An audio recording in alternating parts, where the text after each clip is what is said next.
लिए हमारे तरफ से आप लोगों को नमस्ते प्रणाम करती हूँ। हमारे चैनल को लाइक सब्सक्राइब जरूर कर देना और कमेंट जरूर भेजना भूलना मत। थोड़ा आशीर्वाद अपना देते रहो।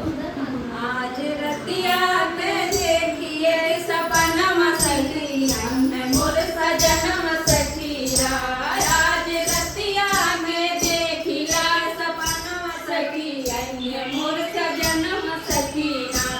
आई है ससुर हमार लइके डोलिया कहारे। आई है ससुर हमार लइके डोलिया कहारे। ओकरे संग लइके आवले बजनम सखी। एक सपनम सखिया ओकरे संग लइके आव एक बजनम सखी। देख ले सपनम सखिया आज रतिया में देखिए सपनम सखिया मोर सजनम सखिया।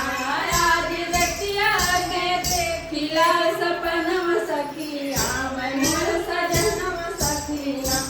आई है भासुरु हमार लइके डोलिया कहारे। आई है भासुरु हमार लइके डोलिया कहारे। ओकरे पीछे लइके आवे के बजनम सखी। देखिले सपनम सखिया ओकरे पीछे लइके आवे के बजनम सखी। के मोर सजनम सखी आज रतिया में देखिले सपनम सखिया मोर सजनम सखिया।